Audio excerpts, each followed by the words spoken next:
ci sono molti produttori del Prosecco che stanno prendendo questa strada, stanno facendo vini sempre migliori. Il Prosecco ha avuto un grandissimo successo nel mondo per le grandi capacità degli uomini di produzione in campagna, di distribuzione, di marketing veneti, che sono poi più bravi, che hanno alzato il sederino dalla sedia tanti anni fa, sono andati a raccontare questa meraviglia al mondo. Ha queste caratteristiche fantastiche di essere beverino, piacevole, di compagnia, non troppo alcolico, sostanzialmente buono.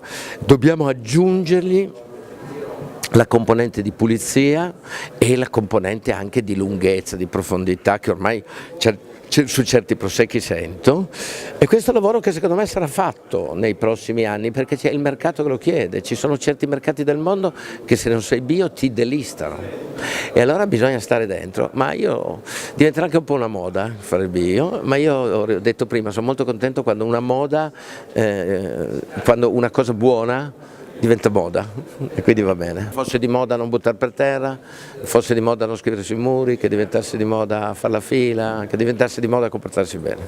La terra è stanca, l'abbiamo massacrata in tanti anni, non solo voi, tutti, anche noi in Langa, ci abbiamo ficcato roba dentro che dia sempre di più, ma sai com'è? Come un umano che gli fai fare prima i 100 metri, poi i 10.000, poi la maratona, arriva un punto che scioppa.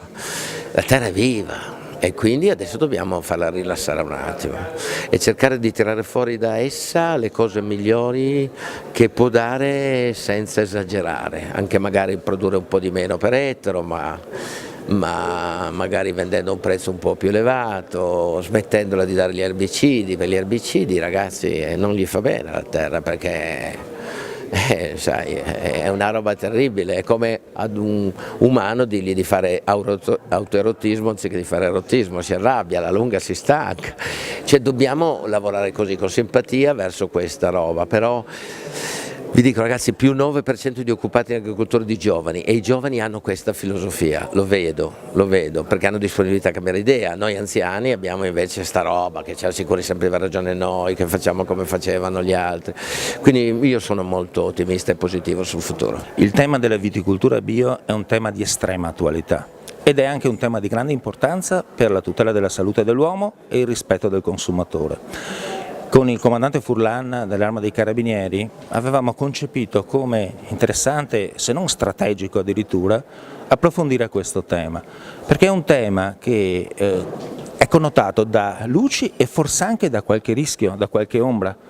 Il consumatore è disposto a pagare di più per un vino bio, ma ha diritto di avere un vino che corrisponda alle sue aspettative in termini di salubrità, in termini di rispetto dell'ecosistema, in termini di una complessiva anche visione ecosolidale nella gestione dei fatti agricoli.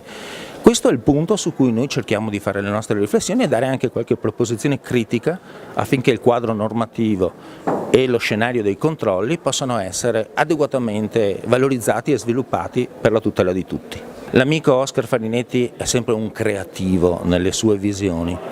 Io dico, già adesso abbiamo un sistema di certificazione molto valido. In questo convegno vengono sentiti 2 funzionari di Sicuria, che è un ente certificatore di grande serietà dal mio punto di vista, proprio per la qualità che esprime nella sua attività di controllo. Il sistema è già sufficientemente buono, bisogna trovare anche le risorse umane per concentrarci molto anche su questi settori, che sono settori strategici perché sono settori emergenti e di grande interesse per la collettività.